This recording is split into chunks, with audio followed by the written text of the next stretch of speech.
I was feeling really hopeless about like what the future is going to look like for all of us. And I went to Israel, and it renewed like my faith in humanity. What's up? This is Matisyahu. You're watching Billboard News.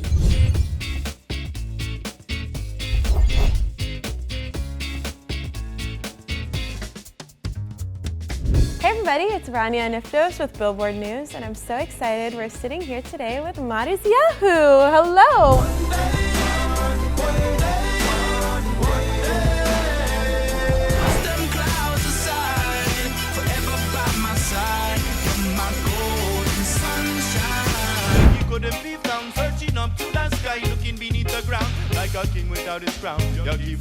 You have a new EP out, Hold the Fire. And something I've always liked about your music is it's always a music with a message. So tell me a bit about the themes surrounding this EP and kind of the inspiration when writing it. Sure, the theme comes from Basis is a dream that I had maybe about 10 years ago in my early 30s, as I was playing lots of shows and started out, with my career, and then had a family and, lived in New York and moved to LA, but really grinding and playing lots of shows a year, like maybe 200 shows a year in order to survive, up until COVID. One of the themes that became relevant to me is like, how do you still stay in love with music after you've been playing so many shows and playing those songs over and over again? And I went through a lot of complicated relationship with the music, because it's like your dream when you're a teenager, and then it becomes reality, and then it's like your dream come true, and then you're making music, and there's the art, then there's the business, then there's it's like a relationship, This EP is called Hold the Fire, and it's about stamina as an artist, and it's about how to not let, yourself kind of get your fire go out, but at the same time, if you stoke your fire too much, it could burn everything up. You could burn up in your own fire. And I guess the idea it's in the opening track is called Fireproof.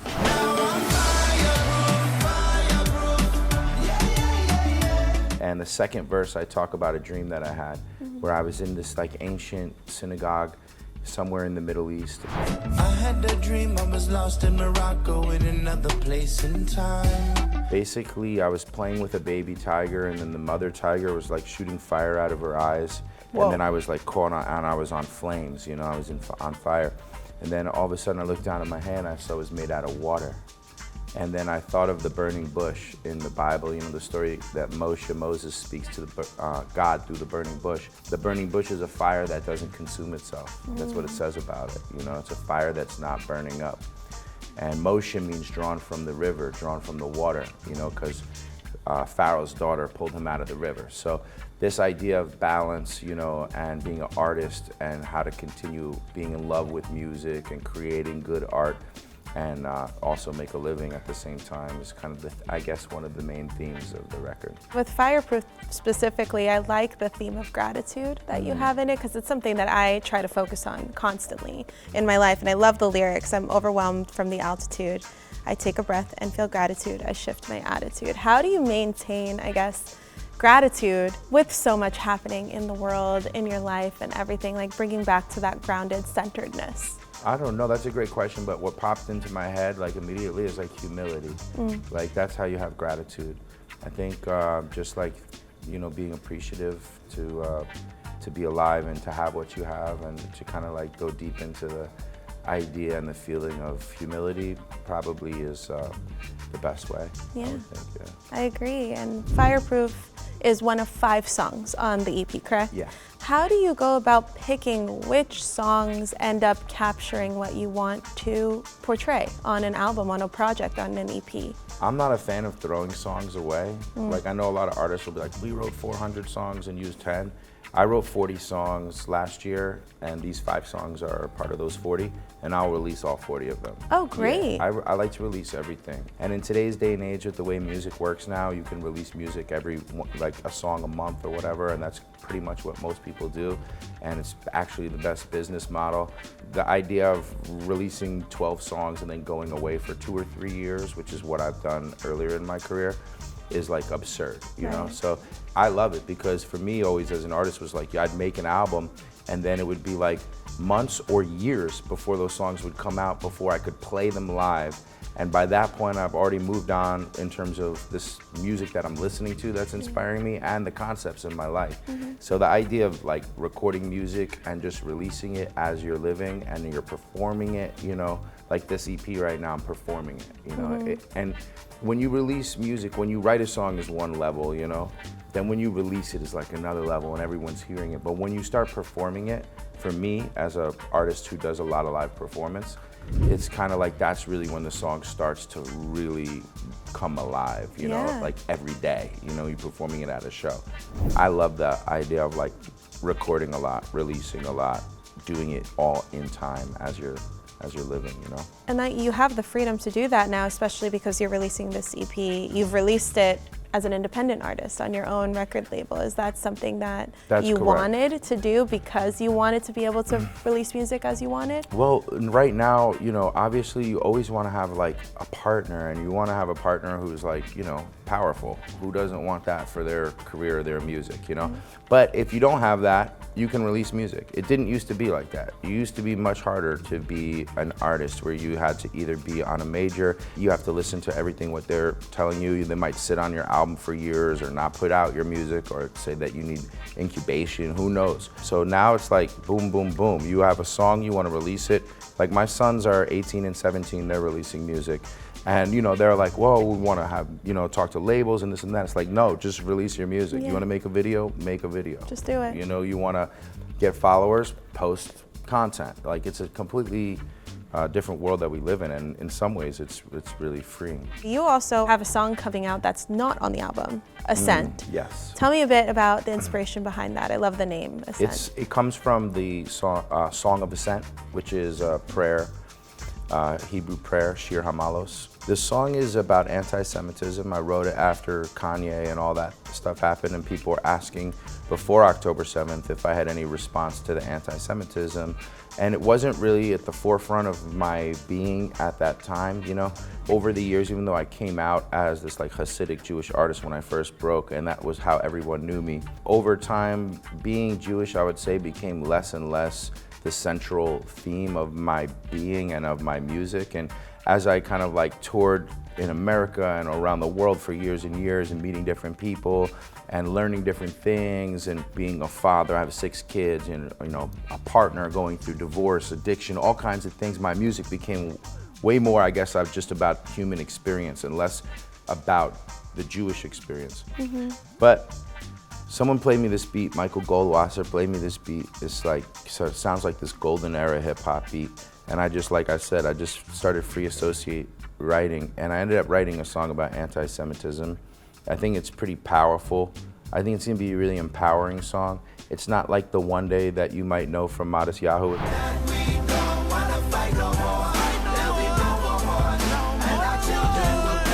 It's a little bit more fierce in the sense of me calling people out on anti-Semitic thinking, and a little bit about our history. And then I went to Israel prior to this tour that I'm on right now. I'm on a 34-city tour in America, and my oldest son is studying in Jerusalem right now in yeshiva, and I just wanted to see what was going on, so I went. And we shot the video at the site of the Nova Massacre, you know, the music festival where like hundreds of people were massacred. And we shot it in the kibbutzim that were burnt out again, where people were murdered and massacred on October 7th. It's a really, really powerful video. It has lots of footage from, you know, the course of history of the Jewish people being kicked out of wherever it was, Spain or Russia or Germany or wherever. So yeah, that's Ascent, and it'll be out hopefully in March. Obviously, you've been very outspoken about the ongoing Israel-Hamas war. What is something that you experienced while you were in Israel that you would like people to know that maybe are not on the grounds? I experienced hope, which is like the first place. I hadn't experienced that, you know. For the Jewish people right now, and for a lot of people, is this feeling of isolation, separation, anger, fear. I was feeling really hopeless about like what the future is going to look like for all of us. And I went to Israel, and it renewed like my faith in humanity. It renewed my faith in God, you know. I have to say, I left with this feeling of light, and I've been trying to take that and really put that into the music and into the shows, and we're facing a lot of tough situations right now, but that's what I keep going back to. You know, I think about the people that I met there, the survivors of that festival, the soldiers that I met, the families of the hostages, and what they're going through.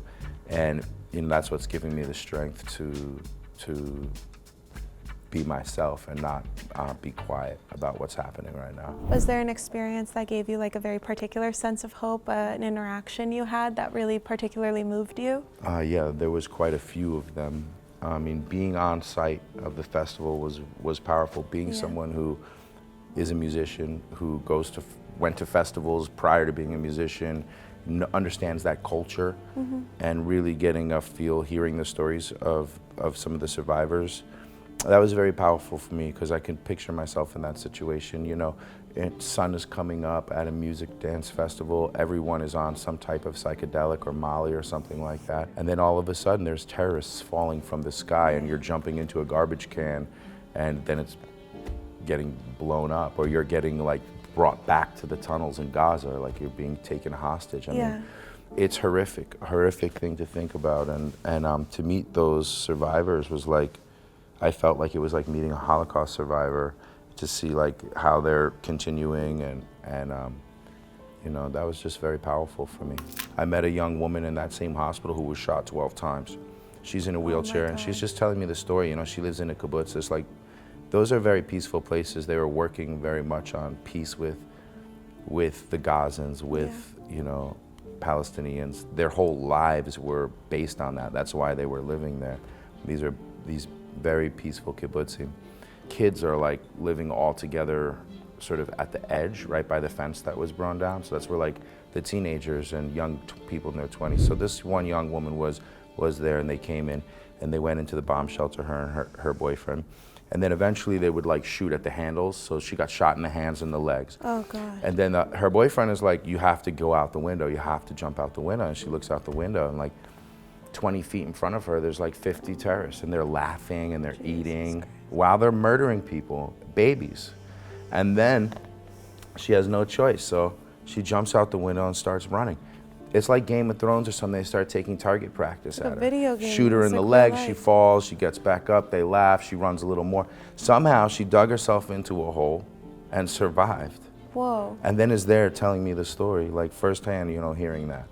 So, and then you see the resilience. And That's like exactly what I was going to say, the human spirit. You see the people coming together, you know, and you realize this is something that's bigger than this time period. It's something that our ancestors have been going through for years and years, and it's something godly that somehow kicks in and makes the Jewish people, or the Israelis in particular, come together in this incredible way that I've never seen anything like it before. And I feel blessed to be sort of a part of it, and you know, just even seeing it and talking to people, you know. And of course, while you were in Israel, you performed a sold-out benefit show in Tel Aviv.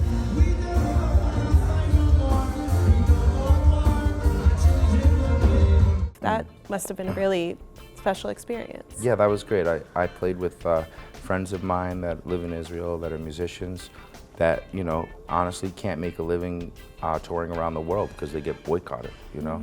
And Israel, you know, for those that don't know, is the size of Rhode Island. Like, there aren't that many places to play. Like in America, you know, I can play 100 different cities in 1 year if I want to. In Israel, it's not like that. So I used an Israeli band for that, and you know, it was very special. It was very, very, very heartwarming show.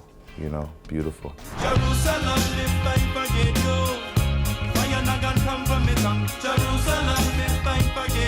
In what ways does Judaism affect your life now or drive your life? Right now, it's back at the core of the center of my being. You know, it's like we're in that place right now where we'll be reminded of it. You know, where if you want to wear your star out, you know, in certain countries right now, and even in places in America, people are going to come at you. For me, the opposition does something to me in terms of my Jewish identity. It always has. And that's kind of when I sink the most into it, is when I feel opposition from being Jewish.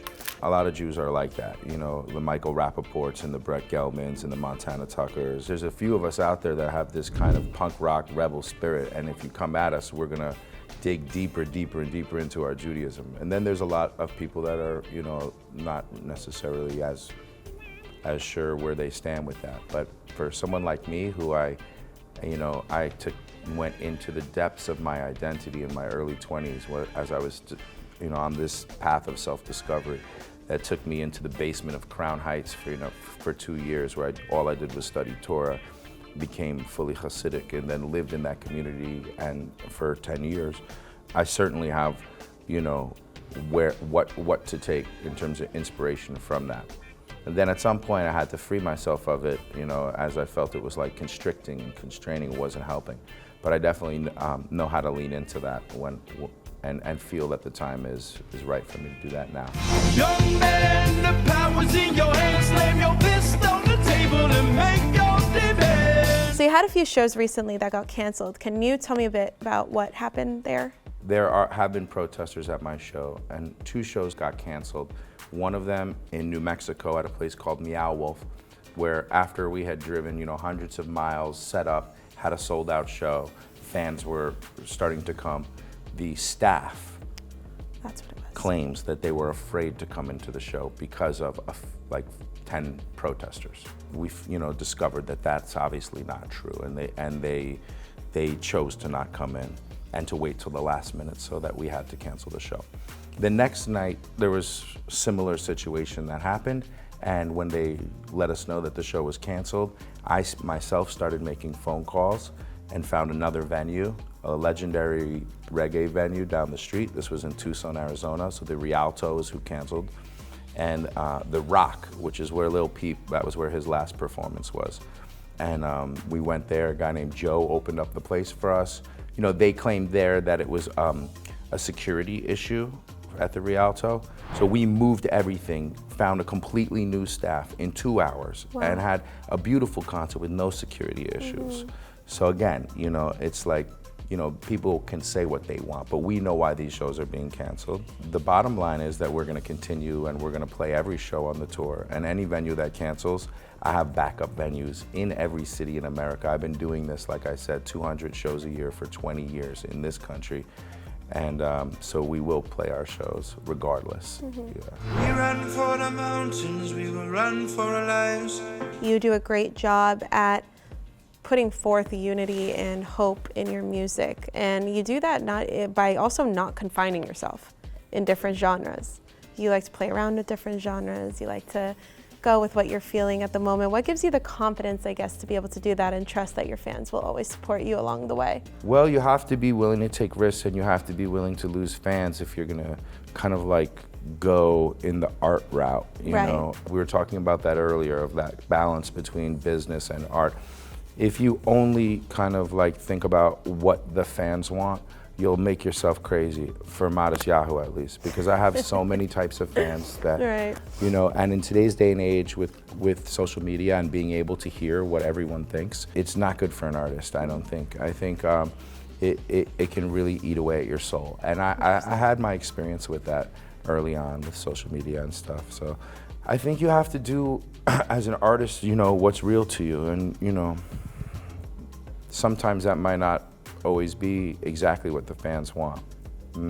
Hopefully it is. If it is, then you're blessed. It's true. If your fans just want your pure art, then you're great. And I do have fans like that. And I have fans that have said to me like, oh, I was at this show and I was like, oh man, that was like a rough one. And they were like modest, like every show we've come to, the reason we come is because of the authenticity of it. And like wherever you are, you're up there, whether you're bleeding on stage or you're like, like leading this like redemptive like moment for everybody, you're being real. And that's why we come to your shows.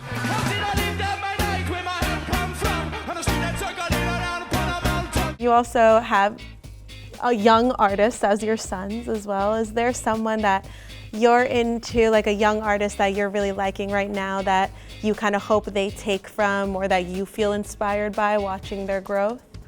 No, I don't really have my eye on any one artist other than my sons. I mean, I listen to a lot of, I guess, younger artists. My favorite 2 artists are Omale and Black Sheriff. Okay. Those are both Afro pop artists that I've been listening to for the last few years. And those are my favorite like current singer, rapper, artists that do kind of similar to what I do. But, you know, I'll follow their career a little bit. My sons right now, you know, like I've been in a place last few years of like trying to help coach them, which has been like very awesome as a dad to have kids that want to do what you do and are talented, are excited about it, motivated. My oldest son, his name's Levi. It's Laivy. I like that. Yeah, it's like Levi, but it's just how you pronounce it in English, Levi. So yeah, you can check him out. And my younger son, his younger brother is Dove Bear, capital Dovbear, which is cool his names. middle name. Yeah, call him Dove Bear. I love that. Is it tough, I guess, when you're trying to give advice to your kids who are going in the same career path that you're going to, but without maybe overstepping, kind of letting them carve their own way at the same time? Is that tough, or you figured it out? I had an experience with my older son where he was playing a show at SOB's, which is a place I used to go to when I was a kid, and he was playing a show there. And I saw him rehearsing for this show and like putting it all together. It was like his first showcase. And the sound guy had gone outside for a smoke or something and it wasn't working, and it's like a limited amount of time and no one could hear anything. And I like got on stage, I'm like, what the fuck is this place? Like, I'm like, SOB's, where's the sound guy? I went up to the sound booth, I started like helping him, and it was like a mess. Like everything was wired wrong, so it wasn't like a quick fix. It was like I stopped it and did like a maniac. Like, so the next show that I saw of his was in Tel Aviv, and I swore, I'm like, okay, I learned my lesson. No matter what happens, there were a lot of dads out there that they were like, way to go, you know. They were like, I would have done the same thing for my son. But I was like, no matter what happens, like, it's not my deal. I'm just gonna sit here. And it was like the most beautiful show. I watched him on a stool with a great band that he had put together, doing, you know, I think it was like a 35-minute set, which is not easy to like keep people for that long. And not just hitting his notes, but having presence, like all the stuff that we worked on together, you know, and all the little things. And I was just like bawling crying the whole time. You got to be a dad. You were just like watching your kid, and to you know, me, bloom. it's like that's all that matters. You know, it's like whether or not, you know, you become, you know, the biggest artist in the world, or you just do this. Like, that was beautiful. That was a beautiful moment that you worked for that, and you got that, and you had a whole room of people singing the chorus to your song that it's meaningful to them. You know? And yeah, it was a special moment for me.